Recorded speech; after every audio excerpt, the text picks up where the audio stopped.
السلام علیکم ورحمۃ اللہ وبرکاتہ۔ الحمد للہ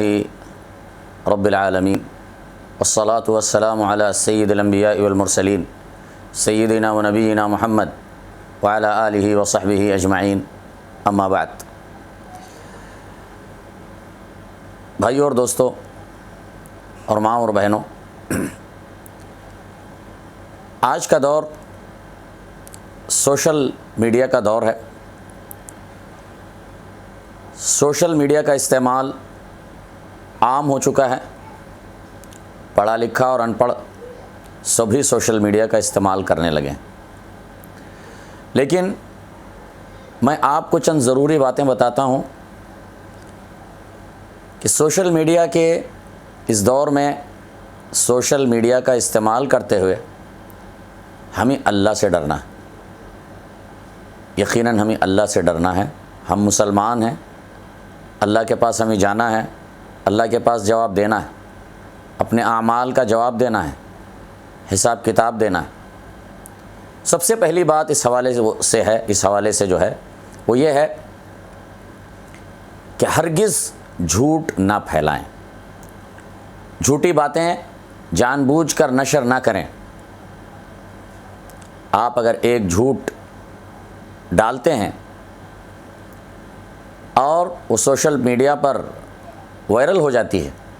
پوری دنیا میں پھیل جاتی ہے اور وہ پھیلتی رہتی ہے، اگر آپ بعد میں اسے روکنا بھی چاہیں تو آپ روک نہیں سکتے۔ آپ کو معلوم ہے کہ جھوٹ بہت بڑا گناہ ہے، بہت بڑا گناہ ہے، بڑی سخت وعیدیں ہیں۔ لیکن میں آپ کو ایک حدیث جو صحیح بخاری میں آئی ہیں اس کو اختصار کے ساتھ آپ کو سناتا ہوں۔ اس سے آپ کو پتہ چلے گا کہ جھوٹ پھیلانے کی سزا کیا ہے، اس کی عقوبت کیا ہے۔ صحیح بخاری میں آتا ہے، حضرت سمورہ بن جندب رضی اللہ عنہ سے روایت ہے، وہ کہتے ہیں کہ اللہ کے نبی صلی اللہ علیہ وسلم ہمیں نماز پڑھاتے تھے، تو نماز پڑھانے کے بعد آپ صلی اللہ علیہ وسلم ہماری طرف متوجہ ہو کر ہم سے پوچھتے تھے، کیا تم میں سے کسی نے رات کو کوئی خواب دیکھا ہے؟ تو ہم میں سے اگر کوئی شخص اپنا خواب بیان کرتا تو آپ اسے سن کر اس پہ جو بیان کرنا ہوتا آپ اس پر بیان کرتے۔ ایک مرتبہ اسی طرح آپ صلی اللہ علیہ وسلم نے ہم سے پوچھا، ہم نے کہا کہ ہم نے تو خواب نہیں دیکھا ہے۔ تب اللہ کے نبی صلی اللہ علیہ وسلم نے فرمایا، لیکن میں نے آج رات کو میں نے دیکھا کہ دو آدمی میرے پاس آئے، پھر وہ مجھے لے کر ایک ارض مقدس کی طرف گئے۔ جب وہاں پر میں پہنچا تو کیا دیکھتا ہوں کہ ایک آدمی بیٹھا ہوا ہے اور دوسرا ایک اور آدمی ہے، اس کے ہاتھ میں ایک طرف سے مڑے ہوئے لوہے کی سلاخیں ہیں، یعنی کنڈیوں والی سلاخیں لوہے کی، اور وہ شخص جس کے ہاتھ میں لوہے کی کنڈی والی سلاخیں ہیں وہ اس بیٹھے ہوئے شخص کے گال میں گھساتا ہے اور اس کو اتنا گھساتا ہے کہ وہ اس کی گدی تک پہنچ جاتی ہے، یعنی سر کے پیچھے کی طرف جو حصہ ہے اسے گدی کہتے ہیں۔ یہ ایک طرف سے ایسا کرتا ہے، پھر دوسری طرف کے گال میں پھر دوسری سلاخ جو ہے داخل کرتا ہے، یہاں تک کہ وہ اس کی گدی کو پہنچ جاتی ہے۔ پھر جب دوسرا گال خالی ہو جاتا ہے، جب تک ٹھیک ہو جاتا ہے تو پھر اس میں جو ہے نا وہ داخل کرتا ہے، اور اسی طریقے سے اس کے ساتھ ہو رہا تھا۔ تو آخر میں اللہ کے نبی صلی اللہ علیہ وسلم آخر میں بتاتے ہیں، پھر اس حدیث کے بعد یہ لمبی حدیث ہے، آخر میں پھر آپ یہ بتاتے ہیں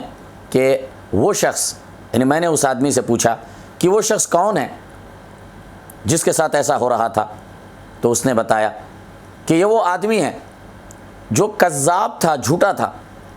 اور وہ جھوٹ بولتا تھا اور وہ اس کی جھوٹ پھیل جاتی تھی، دنیا کے کونے کونے میں اس کی جھوٹ پھیل جاتی تھی۔ تو یہ اس کی سزا ہے، یہ اس کے ساتھ اس طریقے سے ہوتا رہے گا قیامت کے دن تک، اس کے ساتھ اسی طرح ہوتا رہے گا قیامت کے دن تک۔ تو آپ نے دیکھ لی میرے بھائیوں کتنی سخت وعید آئی ہے ان لوگوں کے بارے میں جو جھوٹی باتیں پھیلاتے ہیں جان بوجھ کر۔ تو آج یہ سوشل میڈیا کا دور ہے، اس کا ناجائز استعمال مت کرو، گناہ والا استعمال مت کرو، جھوٹی باتیں مت پھیلاؤ۔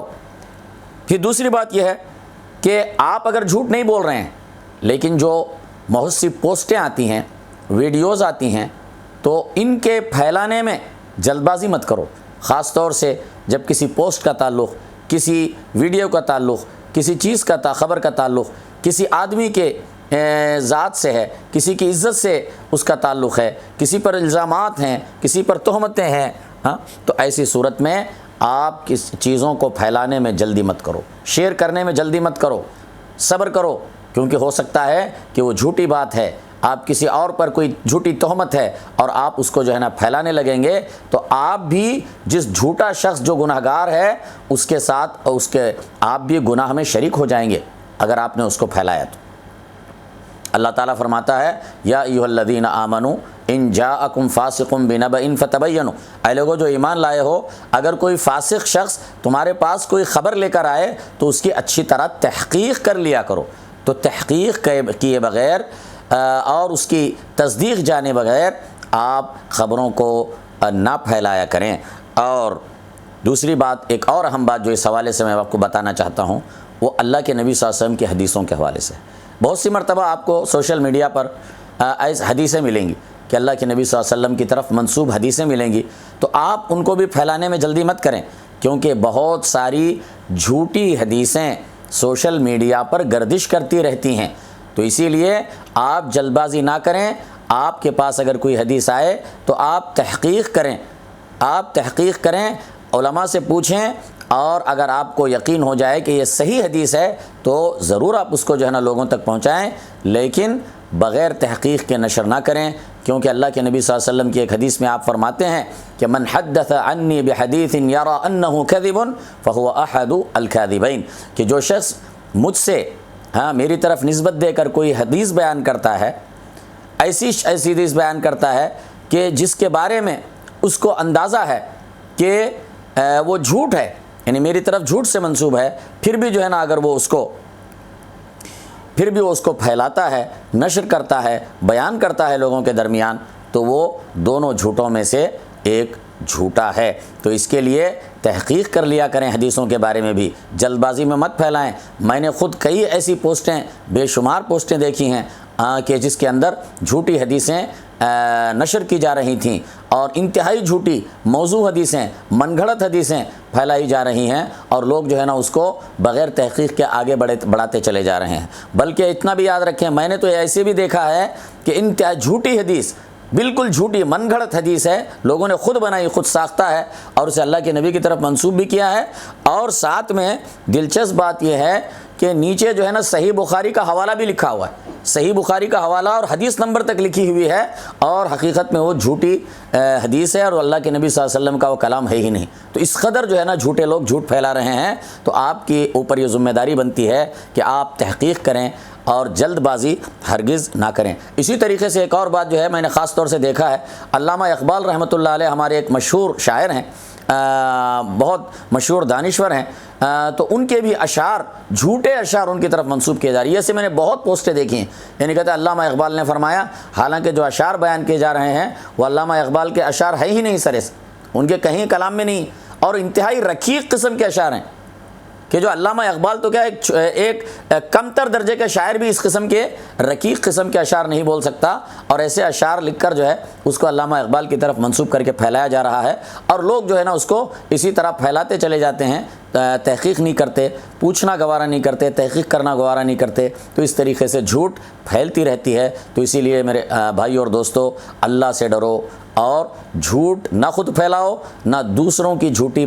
باتیں پھیلانے میں آپ سبب بنو۔ اللہ تعالیٰ سے دعا ہے کہ اللہ تعالیٰ تو اپنے فضل و کرم سے ہم تمام کو خبروں کے اندر تحقیق کرنے کی توفیق عطا فرما، اور ہمیں سمجھ بوجھ اور دور اندیشی عطا فرما۔ آمین وآخر دعوانا الحمدللہ رب العالمین، وصلی اللہ علی نبینا محمد مبارک وسلم، والحمدللہ رب العالمین۔